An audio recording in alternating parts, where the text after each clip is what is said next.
സച്ചേട്ടൻ കുടിക്കുന്നില്ലേ? എനിക്ക് പിന്നെ മതി.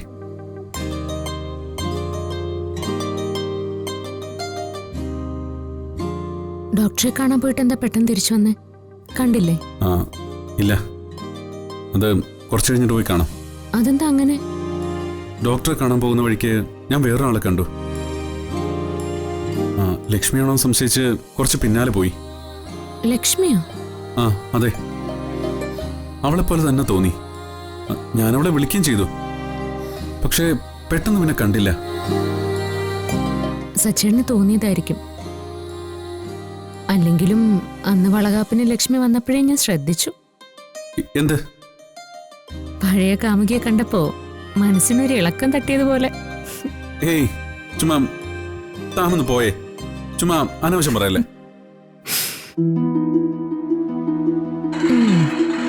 പണ്ടത്തെ കഥകളൊക്കെ എനിക്കറിയില്ല, പക്ഷെ ആ കത്ത് ഇപ്പോഴും എന്റെ മനസ്സിൽ നിന്ന് പോയിട്ടില്ല.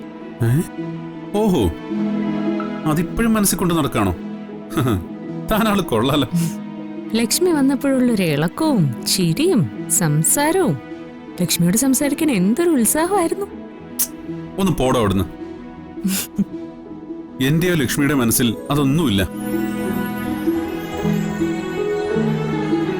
അതൊക്കെ എന്നോ മറന്ന കാര്യങ്ങളാ. അവളിപ്പോ ഗോവിന്ദനെ കല്യാണം കഴിച്ച് സുഖമായിട്ട് ജീവിക്കുക. കഴിഞ്ഞ ദിവസം ലക്ഷ്മി ഇവിടെ വന്ന് തന്നെ കണ്ടില്ലായിരുന്നോ? അതൊക്കെ സമ്മതിച്ചു.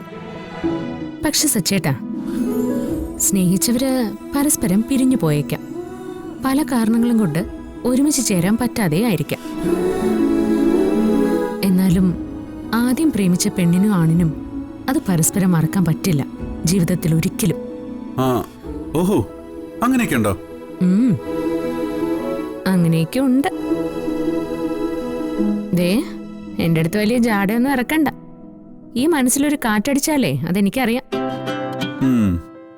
അതിന് താൻ മൈൻഡ് റീഡിംഗ് പഠിച്ചിട്ടുണ്ടോ? ഈ ലോകത്ത് ഭർത്താവിനെ സ്നേഹിക്കുന്ന എല്ലാ ഭാര്യമാരും സ്വയം പഠിക്കുന്ന ഒരു കോഴ്സാണത്. ഭർത്താവിന്റെ മനസ്സ് വായിക്കാനുള്ള മൈൻഡ് റീഡിംഗ്. അല്ല, എനിക്കൊരു സംശയം. എന്താ? കഴിഞ്ഞ ദിവസം ലക്ഷ്മി ഇവിടെ വെച്ച് കണ്ടു എന്ന് സച്ചേട്ടൻ പറഞ്ഞു. ഇന്നിപ്പോ ഇതാ വീണ്ടും കണ്ടു. കണ്ടത് ലക്ഷ്മി തന്നെയാണെങ്കിൽ ലക്ഷ്മി എന്തിനായിരിക്കും ഈ ഹോസ്പിറ്റലിൽ വന്നത്? അപ്പൊ എന്നോട് പറഞ്ഞത് ഏതൊരു ബന്ധു ഇവിടെ കിടപ്പുണ്ടെന്നാ. അതെ, സാറിനോട് ഇഷാന ഡോക്ടർ റൂം വരെ ഒന്ന് ചെല്ലാൻ പറഞ്ഞു. ഓക്കെ, ഞാനെന്നാ പോയി ഡോക്ടറെ കണ്ടിട്ട് വരാം. പോകുന്നതൊക്കെ കൊള്ളാം. ഇനിയും ലക്ഷ്മിയെ കണ്ടെന്ന് പറഞ്ഞേ വല്ല പെണ്ണുങ്ങളുടെയും പിന്നാലെ പോയേക്കരുത്. നാണക്കേടാവും. താനൊന്നും പോയാ പോട്ടെ.